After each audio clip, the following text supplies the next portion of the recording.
Muchas gracias, Ignacio. Ya han comprobado ustedes que es un magnífico orador, pero repito, también escribe muy bien y el prólogo tienen que leerlo.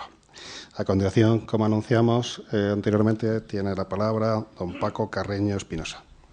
Bueno, buenas tardes a a todo el mundo y bueno, quería agradecerle muy especialmente a Mariano por la invitación a presentar el libro y bueno, a la Fundación por acogernos y a Basilio por haberlo editado, ¿no? En Pigmalión.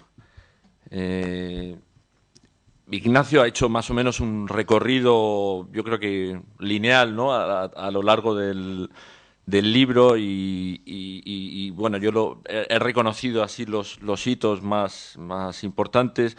Yo voy a empezar más o menos por la mitad eh, leyendo un poema que está en la página 94 que me interesa para dar un poco de sentido al sentido que yo he encontrado en este poema. Dice así el poema. Abrelatas de celdas, presos que sonríen, aire que anuncia la salida. Señor juez penitenciario, tan parecido a mí que no distingo. ¿Dónde está el juez que no lo encuentro? Lo llevas dentro. Abrelatas, qué difícil abrir la lata desde dentro. Pedir abrir. Bueno, a mí me interesa especialmente porque creo que la cuestión poética fundamental de este libro que expresa Mariano está figurada en esa acción de abrir una lata desde dentro. O sea, la clave de este libro es abrir, creo yo, abrir la lata desde dentro. Es decir, algo absolutamente imposible, ¿no? Aparentemente. Entonces, ¿cómo se puede conseguir eso? ¿Cómo se puede dar sentido a lo que no tiene sentido, llevándolo ya a un lado, por el lado verbal? Uno está enfrente de las... Bueno, no voy a hablar del juez, que eso ya Mariano se va a encargar, supongo, de hablar. Yo soy una sardina más y me he sentido muy identificado con, bueno, con esa posibilidad de abrir la lata desde dentro, ¿no? Y es un deseo compartido. Entonces yo tengo la sensación de que este libro nos sitúa en una realidad de la que aparentemente no hay escapatoria y con la que él establece una relación, digamos, de amistad. Es una especie de juicio inapelable el que la realidad nos está continuamente con el que la realidad nos está retando de alguna manera y nosotros no tenemos otra cosa, y es lo que ha esgrimido Mariano a lo largo del libro, que las palabras, ¿no? Entonces, ¿cuál es el abracadabra, digamos, para abrir la lata desde dentro? Yo creo que si pensamos qué es lo que más nos molesta a nosotros como seres humanos. Una de las cosas que más nos molestan, esto sirve para explicar lo que voy a decir a continuación, es decir, cómo podríamos encontrar el abracadabra. Tengo la sensación de que lo que peor nos sienta es que no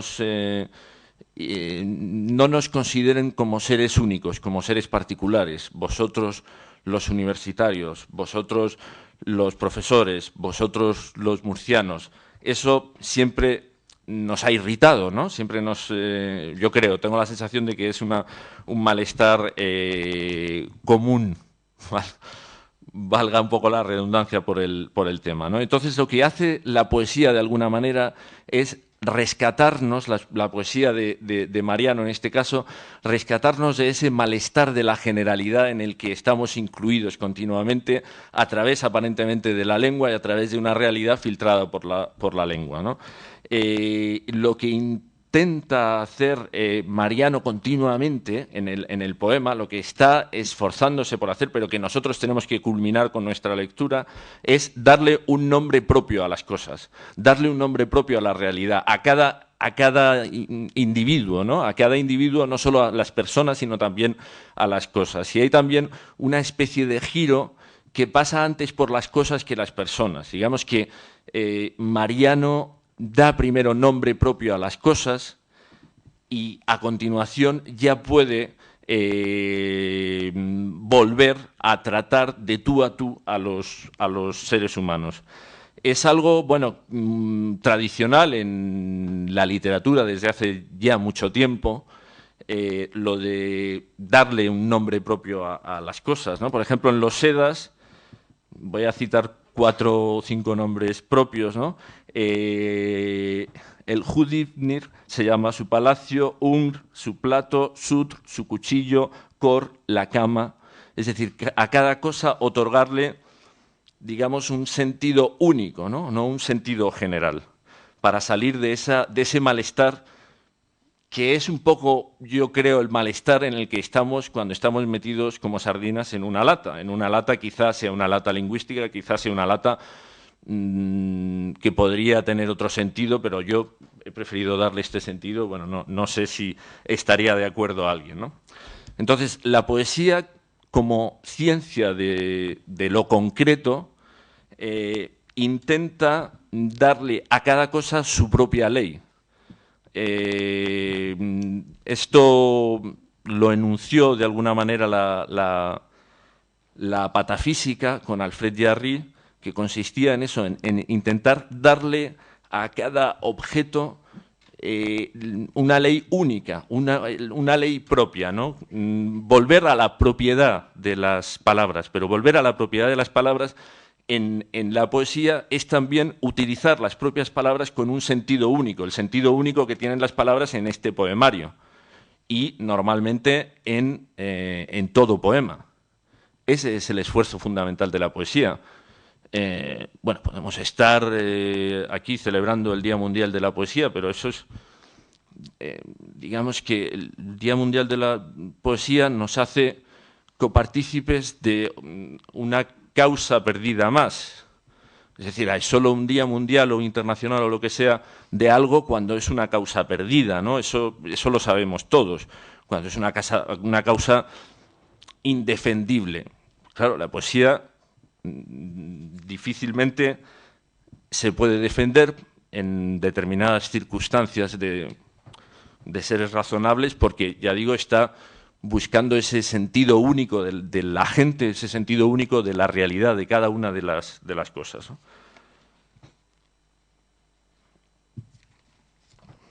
Y así la poesía habla con el rosal, los poemas estos de Mariano hablan con el rosal, hablan con la ventana, hablan con el agua, establecen un diálogo con las cosas, yo creo que un diálogo de tú a tú, ¿no?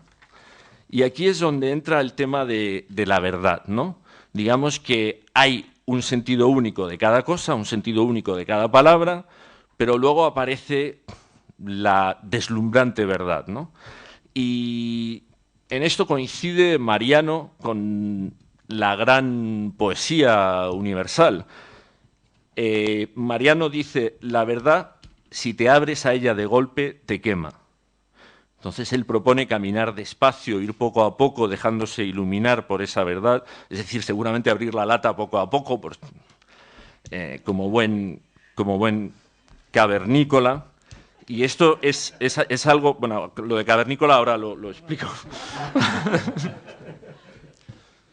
Bueno, la gente se ríe, a lo mejor ya sabe por qué es cavernícola Mariano, no lo sé. Pero no, bueno, decía Emily Dickinson, que la verdad tiene que deslumbrar gradualmente, o todo hombre será ciego.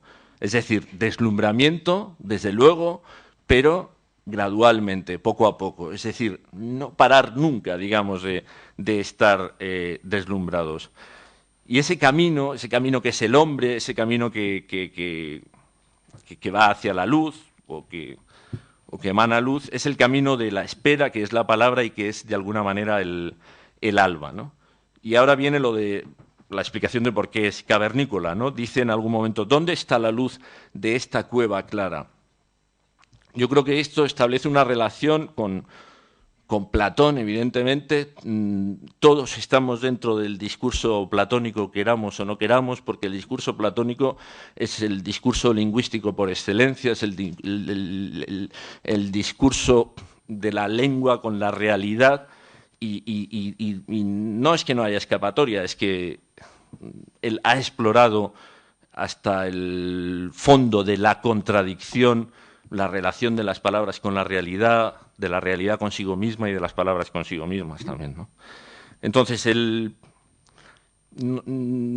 a Mariano le toca también hablar con el silencio de la tarde sin fin callada. Es el silencio en movimiento, es la extrañeza como de un mundo en sueño que, bueno, que no termina nunca de revelarse, ¿no? Que no termina nunca de, afortunadamente, deslumbrarnos, dejarnos ciegos, ¿no?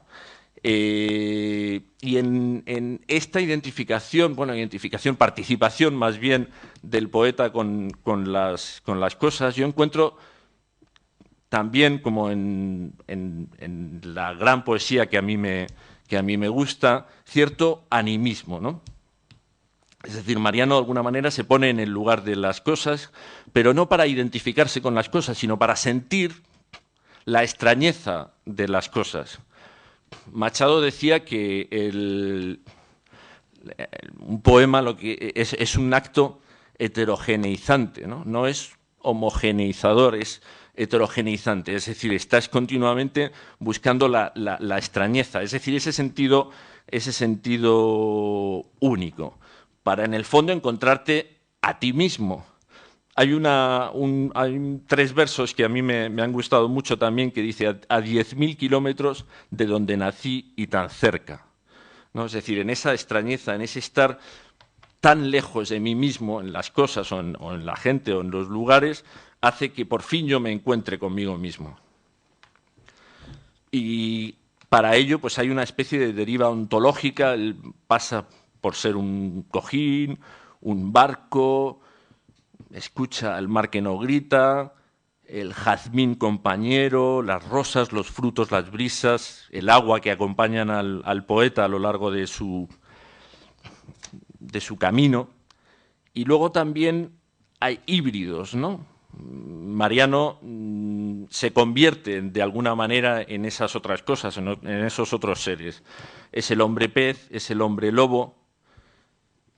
Y tengo la sensación de que para Mariano la única manera de ser hombre, de ser verdaderamente hombre, es pasar por esa heterogeneidad, ¿no? Por esa extrañeza. Y esa extrañeza, esa metamorfosis que lo convierte de alguna manera en lo que no es él, se produce a través de lo que él llama el bendito caos, ¿no? Una especie de fluido, de flujo en el que se permite la coincidencia de los opuestos, ¿no? Que decían los barrocos.